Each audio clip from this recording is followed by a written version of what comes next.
everyone, welcome back to another exciting episode of Attack Productions. Today I be joined once again by Jimmy, Jake, and Nick. Sir. What's going on, y'all?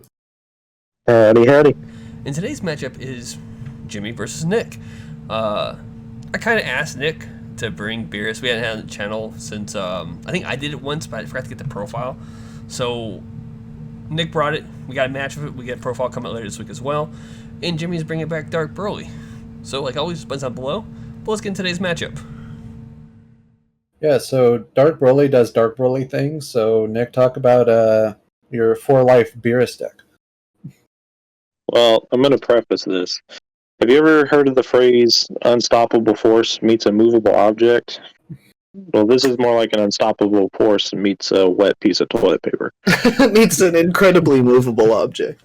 I will say, I wanted to get you on the matchup, and I felt like the first round was probably the best opportunity. I just didn't realize Jimmy was playing Dark Broly, which is probably a very hard matchup for you, because typically your leader is in a good spot, but here he can so freely put out 30k to make it a little bit more difficult for you. So what was the mindset going into this match? Try to lose as graciously as I can. I think I was sitting next to you. Oh, sorry, go ahead. No, go ahead. I was going to say, I think I was sitting next to you when pairings got called, and you just laughed.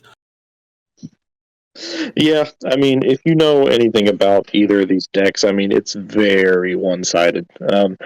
Beerus does have an inherent 15k lead on Awaken to 20k, but it doesn't matter when your opponent's playing 30ks 3 or 4 times a turn. Also, what Beerus likes to do is it likes to use its battle cards to swing at the opponent's battle cards and take them. But again, doesn't help when your opponent's battle cards are 30ks. So I'm really, really in a bad position even from the gate. Pressure is going to be a big thing against me because all Jimmy has to do is just turn cards sideways, and that's pretty much it for me. Yeah, I know we kind of mentioned it before, but Dark Broly pretty much just negates the benefit of having a 20k leader on the Awaken side. Like, it did feel bad a couple times when I turned my leader card sideways, and I kept looking at the number on his leader card, and I was like, oh, well, I got a combo of card to deal damage? Like, that doesn't feel very good. Oh, man. So, I mean, it's, what's the word I'm looking for? It's like, oh, woe is me moment, because I'm swinging 30ks the entire time. But I can see that 15k, 20k becoming a kind of a barrier for some decks. Yeah, in the right matchup, like you're able to maintain a good amount of defense, just because you don't have to worry about comboing. And the way I took the deck is I put it in more of a hand control route because the leader wants to do that inherently anyway. So I figured I would just go a little more on the hand control with Rebrians, EDKs, things of that nature, just so I can keep the opponent's hand low to where my battle cards can have more of an impact when I'm actually swinging.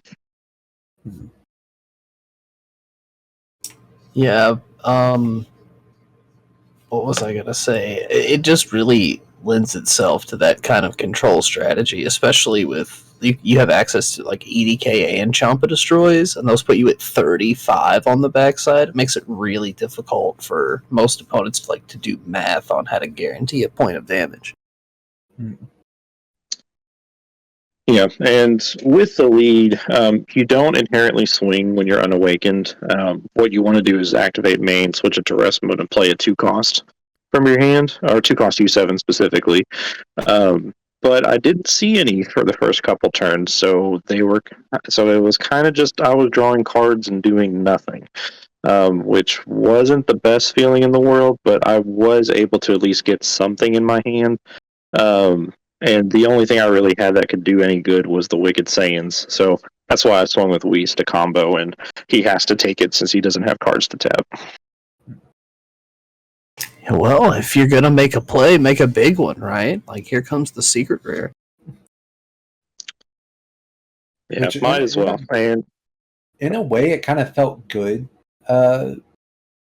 being able to drop those cards. I could just easily combo them off on any attack, but it felt good that it didn't really bother me to have to discard 2 off of Wicked Saints, especially since one of those cards have 0 combo power to begin with.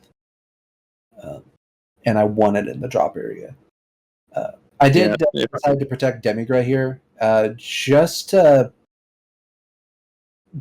basically make you swing into it again. I can pick up my own life, so I'm not too worried about being able to awaken. I was just not wanting to have to deal with pressure like that from Wicked Saiyans. Yeah, but at the same time, you being black, you're able to remove it almost immediately at any point in the game. So even just having it on board is not really doing anything. As long as I'm able to get 2 attacks out of it and make you drop 2, I'm fine with it. Especially if you don't have much else going on. Yeah. But yeah, the interaction between Dark Broly and hand control is always interesting because most decks can't really function without a hand, but Dark Broly can kind of, at least for a few turns, just live out of its drop area. So, Jimmy, what's your thought about going up against this style of control deck? Dark Broly really doesn't care about what it's going up against in most cases. Stuff like Hatchiak becomes a problem, where you can't swing out multiple times with a big board, which Broly goes tall, but it also goes kind of wide as well, which is what makes Dark Broly so good. But it doesn't really care what it goes up against. The only thing that I'm worried about is floodgates that are going to put me in a position where I can no longer attack, which green has a lot of them. Or a lot of ways to achieve a floodgate of that type. So I was worried about it being a green matchup, but with it being at 4 life and Dormant not negating the attack, I wasn't too worried about running into Dormant here. I was more worried about the Bupo, which was slammed in the energy on turn 2. I do have options to deal with a floodgate like that, floodgate 3 less with Super Kamehameha, but it's still something to think about because you don't have that guaranteed every game. Right. And sometimes that card will cost you a life, so sometimes it's just not even worth stopping the floodgate. So here the obvious option was Wicked Saiyans. You could have targeted the homicidal clones, but I don't plan on attacking again this turn, so I'll just get rid of Wicked Saiyan so I don't have to deal with the pressure, because that could easily just start clearing battle cards off the field if Nick did not want to pressure my life with it. Yeah, and my main strategy is to try to get rid of your battle cards because I don't want you keeping things on board. So that's probably what I would have done if it sticked, because it's the only thing I really have where you would have to combo if you wanted to keep something. So very smart getting rid of it. Yeah, and also felt good being able to drop a Demon Realm Ravager to just warp out the Ribrianne from the drop area. It removes a possible play for you on your next turn if you did not have a better one. And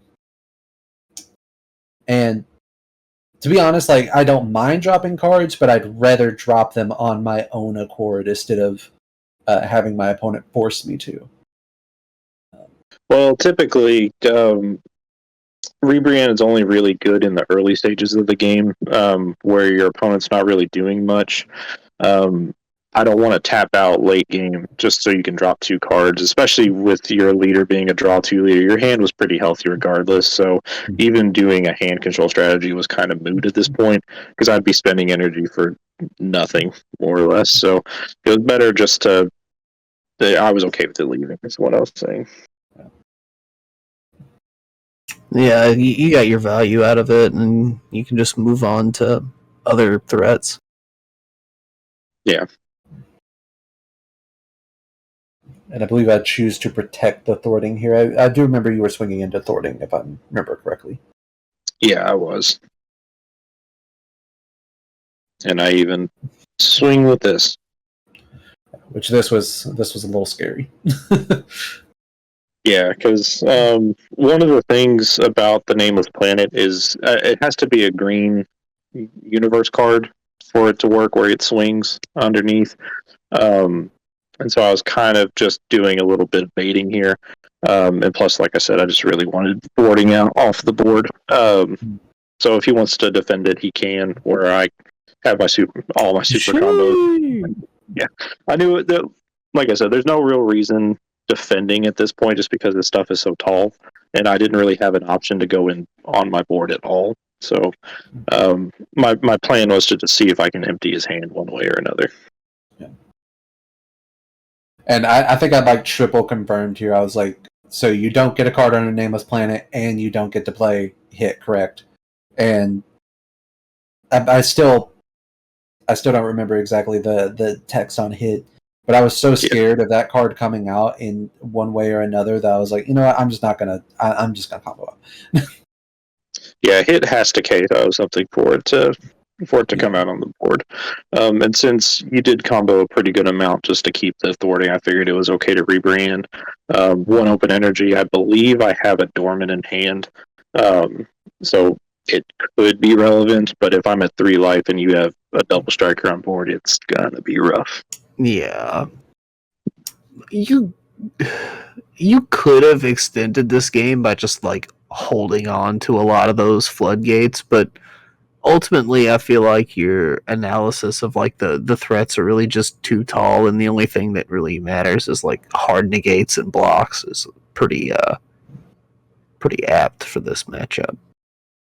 Yeah, it's a really damned if you do, damned if you don't. If I decide to use all my super combos and stuff to defend, it's just going to delay the inevitable, because I don't really have anything that can go swing over the 30Ks, and yeah, at this point I just kind of gave up.